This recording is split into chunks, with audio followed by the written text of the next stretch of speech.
Friends, welcome to science class.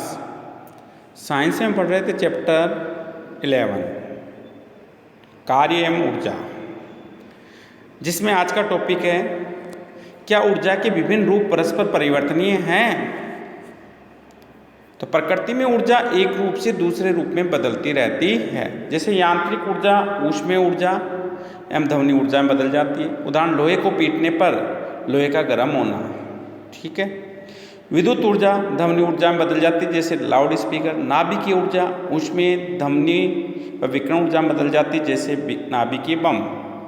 विद्युत ऊर्जा चुंबकीय ऊर्जा विद्युत चुंबक में। रासायनिक ऊर्जा विद्युत ऊर्जा के रूप में विद्युत सेल में। ध्वनि ऊर्जा विद्युत ऊर्जा में माइक्रोफोन में। विद्युत ऊर्जा ऊष्मीय ऊर्जा में। प्रकाश ऊर्जा विद्युत बल्ब में। ऊष्मा व प्रकाश। विद्युत ऊर्जा ऊष्मीय ऊर्जा विद्युत हीटर और विद्युत प्रेस में। स्थितिज ऊर्जा गतिज ऊर्जा में। ऊंचाई से गिरता हुआ पिंड। यानी कि ऊर्जा को एक रूप से दूसरे रूप में बदला जा सकता है। छोटे समूह में बैठकर प्रकृति में ऊर्जा रूपांतरण की विभिन्न विधियों पर विचार करें तथा निम्नलिखित प्रश्नों पर विचार विमर्श करें। हरे पौधे खाना कैसे बनाते हैं? जब हमने गमले में लगे पौधे को अंधेरे कमरे में रखकर उसे पानी नहीं दिया तो वह सूख गया। इससे निष्कर्ष निकलता है कि हरे पौधे अपना भोजन प्रकाश एवं जल से बनाते हैं। अर्थात हरे पौधे प्रकाश संश्लेषण की क्रिया के द्वारा अपना भोजन स्वयं बनाते हैं। उन्हें ऊर्जा कहाँ से मिलती है? उन्हें ऊर्जा सूर्य के प्रकाश अर्थात सौर ऊर्जा से प्राप्त होती है।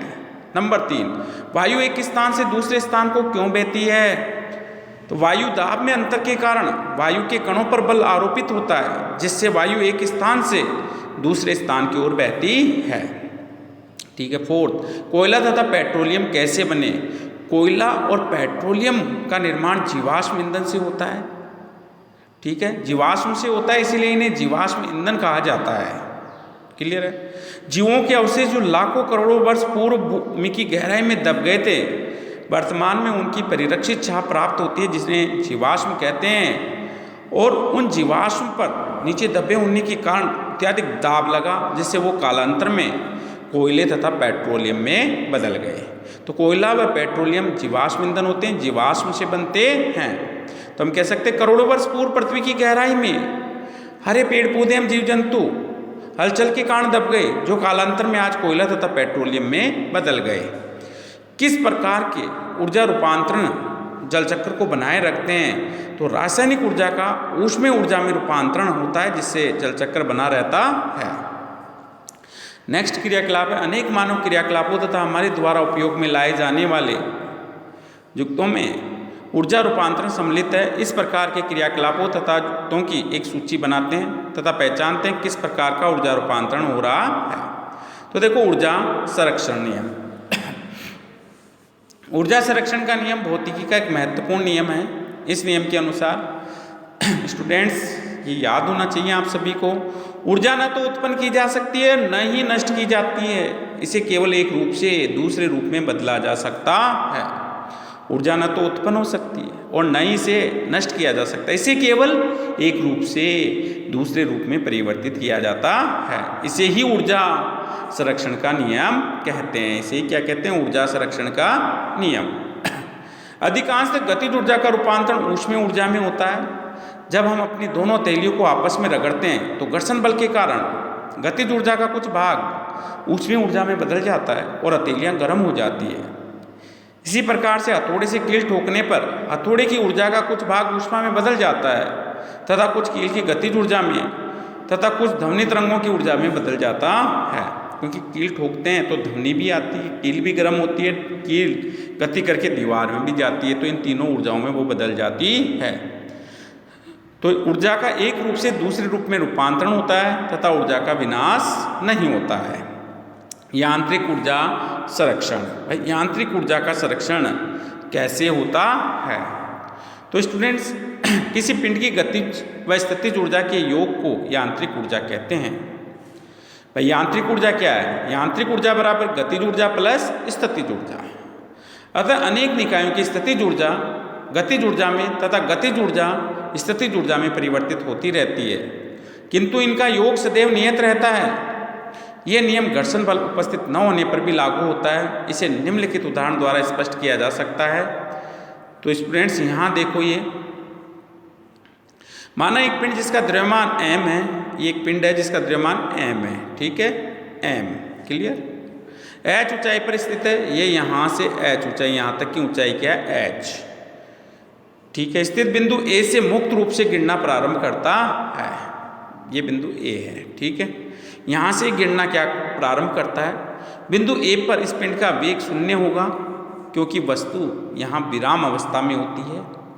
ये पृथ्वी तल पर स्थित बिंदु C पर गिरता है, जहाँ इसका वेग v2 है, यहाँ इसका वेग क्या हो गया, v2 हो गया। तथा A से x गहराई पर एक बिंदु B है, जहाँ पर इसका वेग क्या है, v1 है, ये B है और इस पर इसका वेग v1 है, ठीक है। ऊर्जा संरक्षण के नियमानुसार बिंदु A पर कुल ऊर्जा बराबर बिंदु B पर कुल ऊर्जा बराबर बिंदु C पर कुल ऊर्जा, यानी बिंदु A बराबर बिंदु C बराबर बिंदु B, A, B, C तीनों पर कुल ऊर्जा जो है वो समान होगी। कुल ऊर्जा क्या होगी, समान होगी। बिंदु A पिंड की स्थितिज ऊर्जा क्या है यहाँ, mgh, और गतिज ऊर्जा 0 है। तो गतिज ऊर्जा 0 होने का कारण क्या है, क्योंकि यहाँ पर वस्तु विराम अवस्था में इसका वेग 0 है, तो गतिज ऊर्जा क्या हो गई, 0।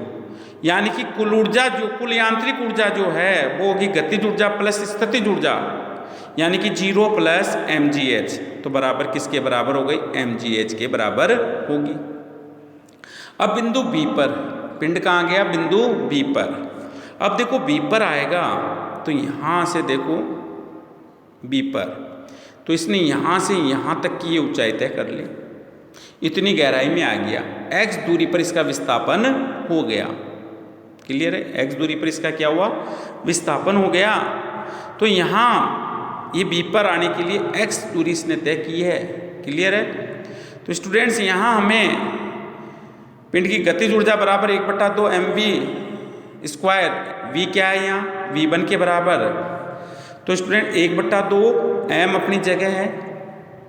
अब इसका वेग जो है वो क्या होगा, यहाँ पे वेग जो है यहाँ बदलेगा, और ये वेग बदल कर क्या हो रहा है, यहाँ x स्क्वायर डिस्टेंस इसने तय की है, तो ये आ गया 2gx, v1 स्क्वायर बराबर क्या आ गया, 2gx, 2 से 2 कैंसिल हो गए, क्या बच गया, mgx, mgx।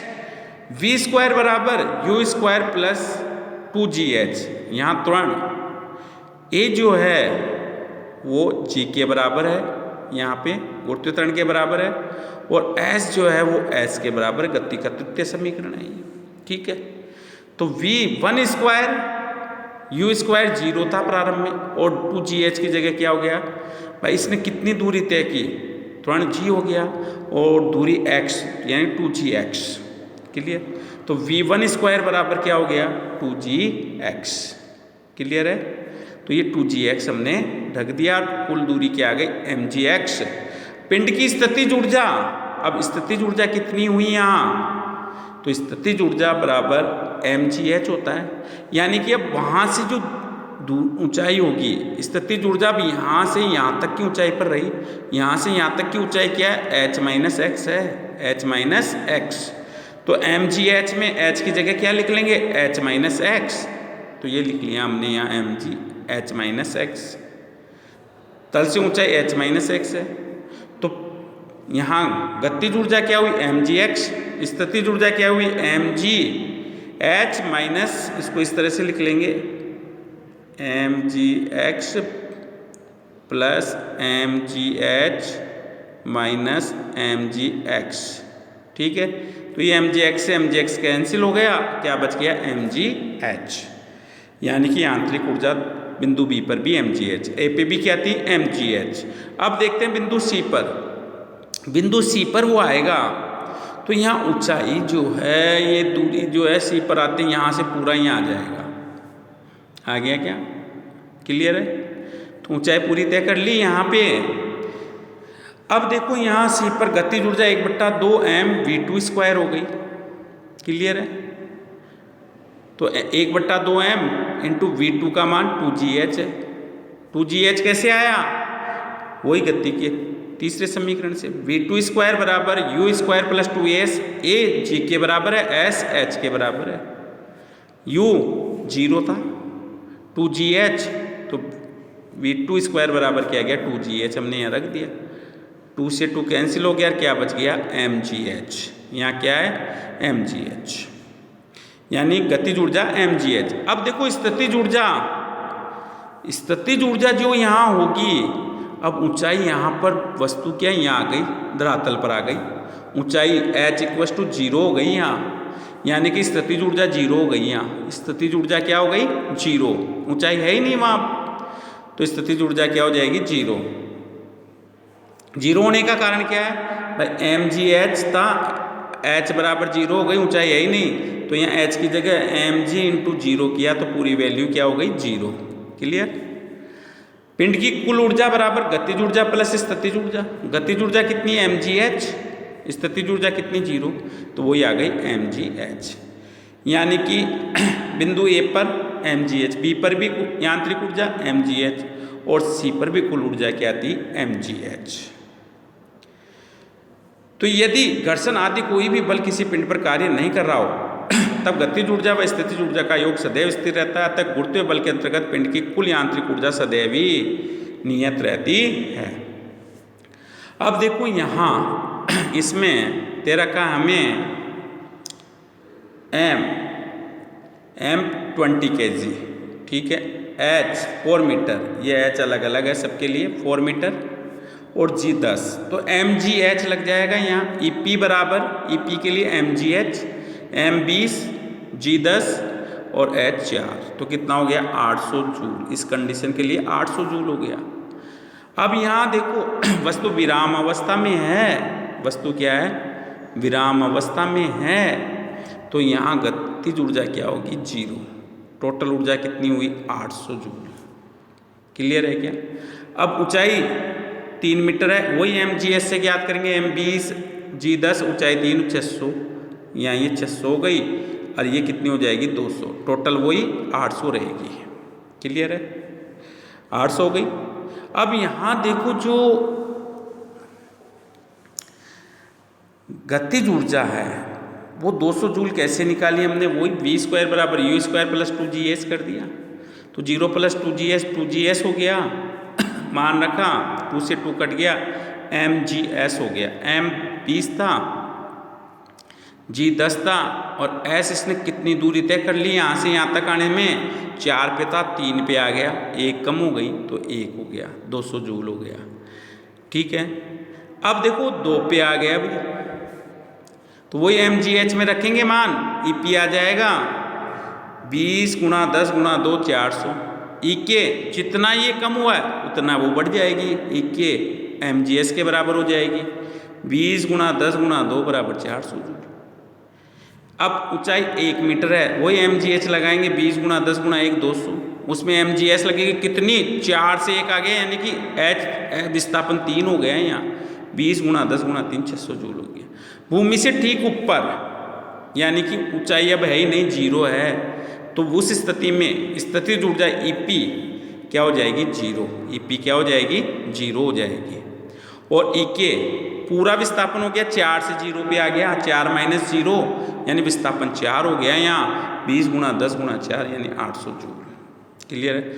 यानी कि प्रत्येक स्थिति में देखो यहाँ ये 800 जूल 0, इनका योग 800 जूल, 3 1 मीटर यहाँ विस्थापन हुआ, वो 200, 600 और 200 800 जूल, यहाँ पे 400 400 जूल 800 जूल। कुल ऊर्जा क्या रहती है? नियत रहती है। तो इससे स्पष्ट होता है प्रत्येक ऊंचाई पर कुल यांत्रिक ऊर्जा अचर रहती है, अर्थात संरक्षित रहती है। भूमि से ठीक ऊपर आए 0 हो गई तो ये 800 जूल हो गई, तो ये टोटल 800 जूल आ गया। अब देखो कार्य करने की दर, कार्य करने की दर, किसी भी कारक के कार्य करने के समय दर को सामर्थ्य अथवा शक्ति कहते हैं। इसे P से प्रदर्शित करते हैं। इसे किससे प्रदर्शित करते हैं? P से। सामर्थ्य बराबर होता है, यानी शक्ति बराबर कार्य बट्टा समय। शक्ति को P से लिखते हैं, कार्य को W से लिखते हैं, समय को T से, तो P बराबर क्या हो गया? W/T। क्लियर है? यदि समीकरण में t का मान 1 सेकंड हो तो शक्ति जो है वो कार्य के बराबर होगी। तो एकांक समय में किसी मशीन द्वारा किया गया कार्य उसकी सामर्थ्य के बराबर होता है, उसकी शक्ति के बराबर होता है। उदाहरण के लिए यदि कोई व्यक्ति किसी भवन की छत तक सीढ़ियों द्वारा पहुंचने में 2000 जूल कार्य करता है और इसमें उसे 2 मिनट लगते हैं तो उसकी शक्ति P बराबर W/T। 2000 बट्टा 30 मिनट में सेकंड में बदल लिया, 1 मिनट में 60 सेकंड, तो 2 गुना 60, तो ये कितना हो गया बराबर 50/3 वाट। क्लियर? 0 से 0 कट जाएगी यहाँ 2, ये 100 गए, 100/6 हल किया 50/3। शक्ति के मात्रक यूनिट ऑफ पावर है। शक्ति बराबर होता कार्य बटा समय। कार्य का मात्रक जूल होता है, शक्ति का कार्य का जूल और समय का सेकंड, और जूल प्रति सेकंड जो है क्या कहलाता है, वाट कहलाता है। यानी शक्ति का मात्रक क्या होता है, वाट होता है। इसे W से प्रदर्शित कहते हैं। अब देखो 1 वाट किसे कहेंगे, 1 वाट P बराबर W/T, तो 1 जूल बट्टा 1 सेकंड बराबर होगा 1 वाट। क्लियर है? यदि कोई व्यक्ति 1 सेकंड में 1 जूल कार्य करता है तो उसकी शक्ति 1 वाट कहलाती है। तो उसकी शक्ति क्या कहलाती है, 1 वाट कहलाती है। कार्य के अन्य मात्रक, शक्ति का छोटा मात्रक वाट है, इसे अन्य मात्रक किलोवाट अथवा मेगावाट में मापा जाता है। 1 किलोवाट बराबर 1000 वाट होते हैं, 1 मेगावाट बराबर 10⁶ वाट होते हैं।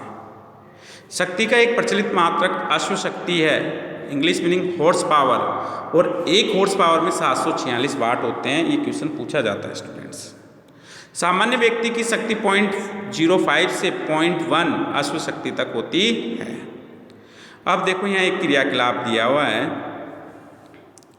A तथा B 2 बच्चों का द्रव्यमान समान है, दोनों रस्से पर अलग अलग चढ़ना प्रारंभ करते हैं, दोनों 8 मीटर की ऊंचाई तक पहुंचते हैं। मान लीजिए इस कार्य को करने में एक को 15 सेकंड और B को 20 सेकंड लगते हैं।